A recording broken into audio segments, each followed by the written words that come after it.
Welcome back to another episode of Grizzly True Crime. My name is Gisela K, and today we're going to continue to look at the missing persons case of Dylan Rounds. He was last seen in Montello, Nevada at the Saddle Saw Bar on the 26th of May. So we're going to clarify some details about the 27th as well now. And he last spoke to his grandmother on May 28th at 6:51 a.m. Nobody has heard from or seen him since, so we're going to look at just a few little details that need to be clarified in this case based on everything that I've already shared. If you missed part one, please watch it because I definitely worked very, very hard on my presentation and the timeline and all the information that I could possibly share. And we are also going to look at Chris from the mob cruise from the monster under our bed. We're going to look at his footage because he and his cousin actually headed out there yesterday and have filmed a bunch of footage of the area to help us all, of course, understand. So on his channel, he's also going to share a lot more. So I would highly recommend you go over there and subscribe because I'm definitely going to be there in the chat as well. And I would love to see some of the footage that they have. They are thinking of going out again very soon and helping out in the searches. So let's keep our eyes peeled on that. Okay, let's get started.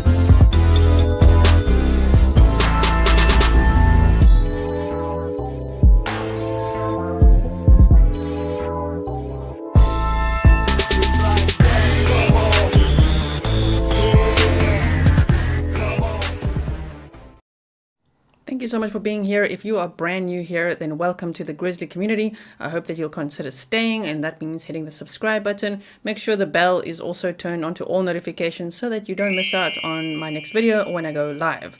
There's a lot always happening on this channel, so I don't want you to miss out. Okay, so what I've done is taken a couple of notes, of course, in my Grizzly notebook. Yes. Relating to recent interviews that Candace Cooley, Dylan's mom, did. So she's going to be on a bunch of shows. Nancy Grace also has now covered the case, Chasing Michelle After Dark, Justice for All. I believe Duty One's also going to talk to the mom. And of course, Sleuth Mom's also interviewed Candace. So there's just a couple of little details, you know, because there were a few things in my timeline that I worked very hard on where we weren't too sure yet, like what happened there, or it's a bit of a gray area. So those gray areas are becoming just a little bit more clearer as time goes on. So I will be updating you on this case. So if you want updates from me, please do, you know what to do. Hit all the buttons at the bottom there.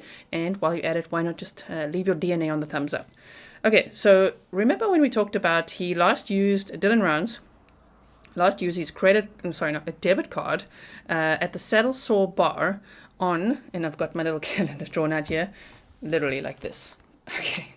On Thursday, the 26th of May, he used his debit card at the Saddle Saw Bar. And then a friend or a local said he definitely saw him there on Friday, the 27th. Now, what I find interesting about that local, whose name is Kurt, is that he's changing his story a lot. So remember when we looked at Don and Jim, who are now currently running the farm, and we were waving our red flags everywhere. Again, if you don't know what I'm talking about, please watch part one. Well, interestingly enough, Kurt is also a red flag. And Kurt, I think they all know each other because this town is very small. Of course, Montello, we saw the population was like 59. And where Dylan was living in Lucin, Utah, is also a tiny, tiny population. So what I find interesting is that Kurt was the one who said that, yeah, Dylan was definitely in Montello on Friday night. But Dylan's mom has now said, no, they cannot 100% depend on that because he keeps changing his story. So the last known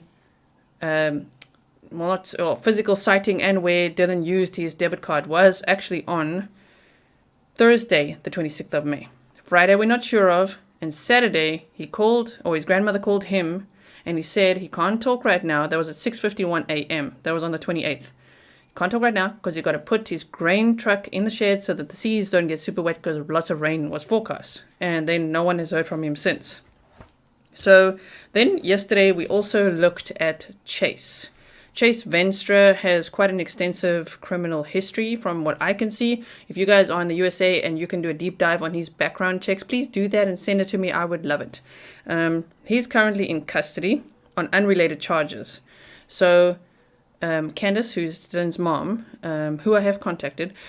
So let's hope that she will. I know she's very, very busy now, doing lots of interviews, talking to Dateline, NBC, which is so great that Equusearch has just joined the search today. The Diesel brothers are out there, and this case is just taking off, which is what we actually always want to see in missing persons cases. So this is a very, very sad situation, but I hope they know how lucky they are, because damn, what a team to have out there.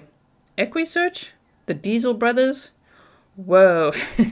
So Chase is someone who's in custody. So the family, Candace has said, doesn't want to keep focusing on Chase, because if we zone in on him, shady as he is, it might not leave other doors open of exploration, right? Which I think there are a lot of characters in this whole story which are red flag people, which is, in my opinion, Don, Jim, and Kurt, and then an unnamed person who Candace said matches the height of how the seat position was.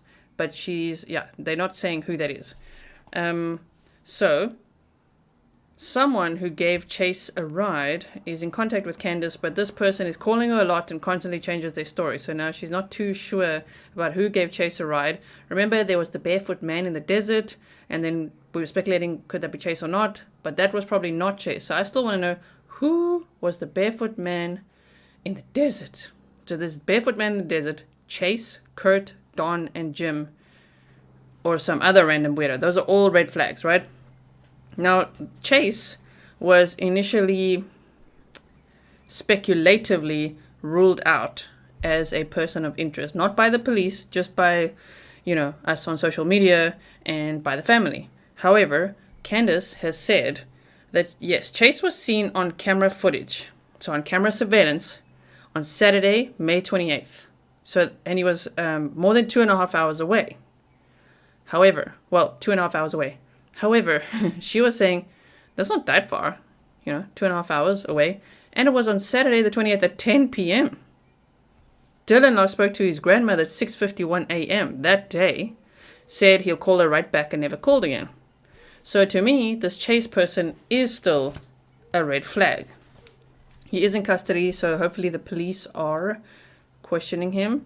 I must say that even though, what I'm finding is that a lot of us, the way we experience cases, it really sounds and feels like law enforcement isn't doing their job. It's just hard for me to believe that, It's difficult, even though I know it happens a lot. I'm hoping that it's just that we don't know what they're really doing. That they really are interrogating, that they are doing their due diligence, and that we just don't know what they're up to, what their strategy is. I hope that's the case. So from this point, Candace said 6 to 7 weeks ago, Dylan fired Don, and I saw all your comments. You guys are all like, why did he fire Don? And of course, I also wanted to know. And Candace said that Dylan used to wash his clothes in a bucket. And so he really wanted to upgrade that experience, and he got a washer.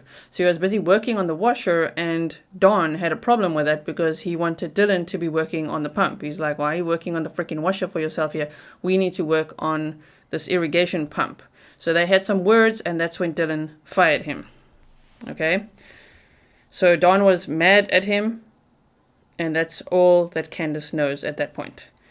Now, she said that she wants to clarify that Elko County has been amazing. So even though, the impression is that, what is law enforcement doing, especially because Montello and Lucin are in 2 different states. It's right across state lines, Nevada, Utah, and that means there's 2 sheriff's departments, kind of figuring out who's doing what and all that. She did say that Elko County has been amazing. Now, interestingly, law enforcement has not yet interviewed Don. I don't know why that is. I hope they're watching him. He's running the farm right now. I don't know why they haven't interviewed him. That's strange to me.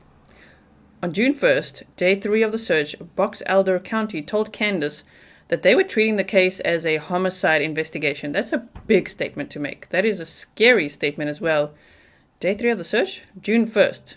And they sent the boots in for testing on June 6th.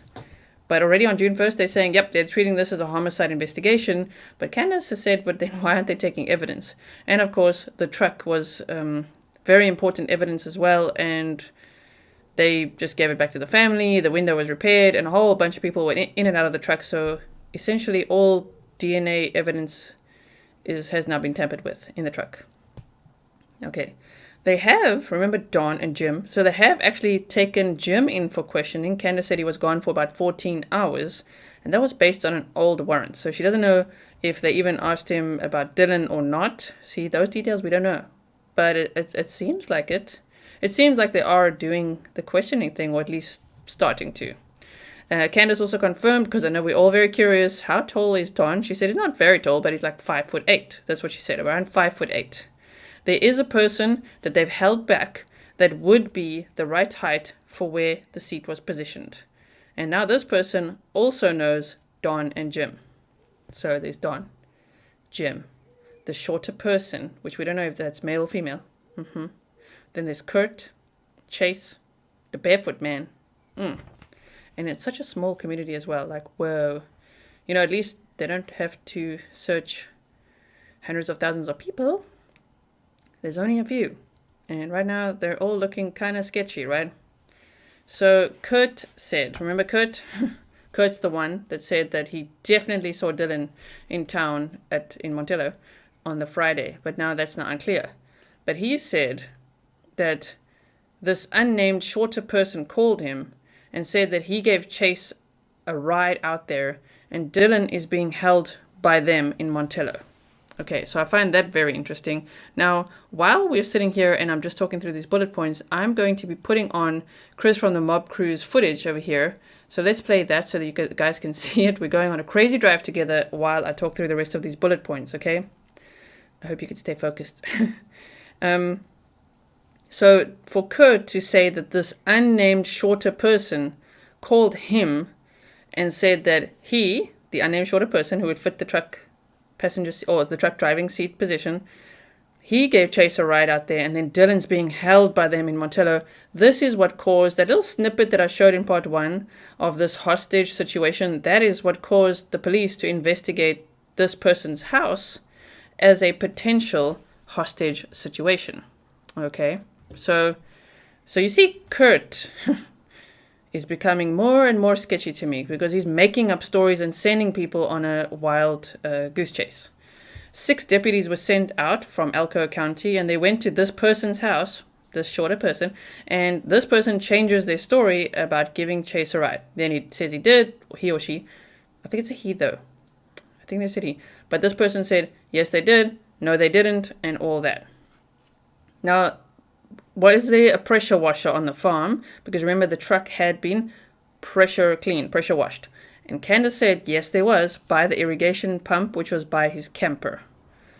Then there's a $33,000 check that has come into question because some people are already speculating, ooh, he had $33,000 deposited just a week before into his bank account. So maybe the motive for making him disappear would be to get the money. However, his mom said no, obviously farms have large fees and he was paying full fuel, insurance and all kinds of stuff with that money. So yes, it was in his account. It wasn't like he's walking around with a check, and it was used to pay bills. And then she reminded us all, let me just pause it here because we definitely want to hear this. Hold on. Then she reminded us all that there is no GoFundMe set up for Dylan or for the searches. Okay, so, well, they are, but they're all scams. So if you see them, please make sure that you do not donate to them because they are fake. Now, let's listen to this footage. I'll make myself a little bit smaller like this. I'll put my logo right up here. And let's have a look at this footage. Yeah, it does. It actually has a phone in it. Wow, that's creepy. So this is his last known, huh? Yeah. Might have parked his truck like right there even, maybe. But no one saw, like, they just saw him leaving. Oh, that's creepy. Wow. And what is this thing in front of us? That Yeah. is a sign that makes it look like police cars, probably, so people slow down. Uh-huh. Okay. Oh, no, that's the saddle sword. Nope, there it is. Right here, right in front of the saddle sword. Saddle sword. Yeah. Okay, so he was last seen here. Okay, so he would have been... I'm just going to pause it there. So Dylan was last seen here on the 26th of May, and he did swipe his debit card here where I'm guessing he had a meal. We don't know what he had there, but everyone's pointing out, of course, he's 19 years old and he wouldn't be drinking because he's under 21. But this was the only place to eat in town. There was no place for breakfast. There's no place for lunch. There's only this place where you could have like hamburgers and kind of bar food, of course. His mother did mention hamburgers, so he probably went there for that. Can you imagine how hard he worked on the farm? Like how hungry he must have been? Yeah, I would also probably go there, you know, by the end of the week for some burgers, right? Okay, so let's continue looking at this a little bit. Now here, it's closed. So he would have parked his truck right here, maybe? So we are literally parked where he could have parked. Came back out. We're gonna go at the end of the street, turn around. This is sketchy. What do you mean? I mean, not sketchy, but... Hey, Hey, look, it's... Warning, neighborhood watch. Whoops, I'll get it on the way back. Check out that little... Oh, wow. This is crazy. Oh my gosh! That's what I was looking at. Oh yeah, we're gonna get that on the way back. Oh, whoa!